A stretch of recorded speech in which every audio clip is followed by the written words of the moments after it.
Bom dia, amigos. É bastante conhecida por todos os que conhecem a Bíblia a frase de Jesus que diz: Pai, se possível, passa de mim esse cálice. Eu gostaria nesta manhã de falar sobre a interpretação correta destas palavras de Jesus. Elas estão registradas no Evangelho de Mateus, no capítulo 26, no versículo 39, e foram proferidas por Jesus em sua agonia no jardim do Getsemane, no Monte das Oliveiras de Jerusalém, pouco antes de ser preso e levado para julgamento pelos fariseus e depois ser crucificado. Muitos interpretam erroneamente as palavras de Jesus, passa de mim este cálice, dizendo que a angústia de Jesus em saber que tipo de morte lhe seria infligida fez com que ele clamasse ao Pai por livramento daquela hora terrível. Jesus, segundo essas pessoas, queria que Deus o livrasse das dores que sofria na cruz, ao ter pregos cravando suas mãos em pés, ao madeiro, de ser ferido por uma lança em um dos seus lados e, por fim, morrer entre dois ladrões. Isso porque a morte na cruz era terrível, pena imposta aos piores assassinos daquela época. Mas não foi o medo das dores terríveis que ele sofreria na cruz que fez com que Jesus, o unigênito Filho de Deus, rogasse ao Pai que o livrasse daquela hora. Não, não foi. Jesus tinha plena consciência da missão que lhe foi atribuída pelo Pai. Os evangelhos estão cheios de textos onde ele fala que sua missão era morrer para nos libertar do pecado e nos dar a vida eterna. Lá em Hebreus está dito que sem derramamento de sangue não há remissão de pecados. Em João 10, 18, Jesus afirma: ninguém tira a minha vida.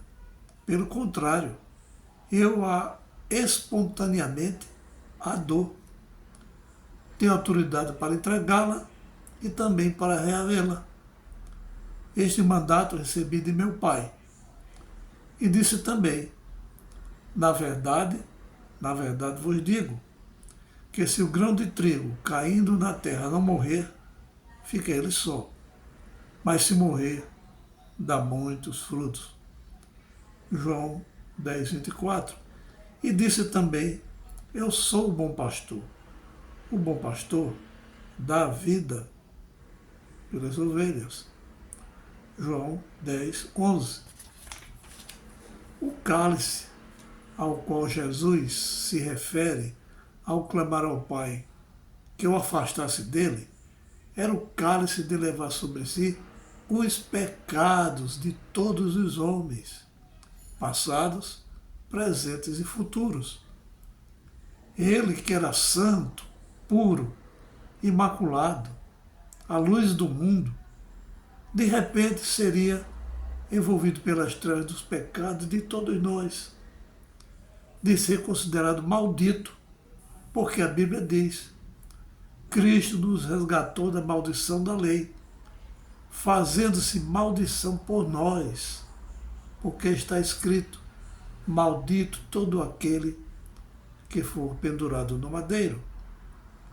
Gálatas, capítulo 3, verso 13.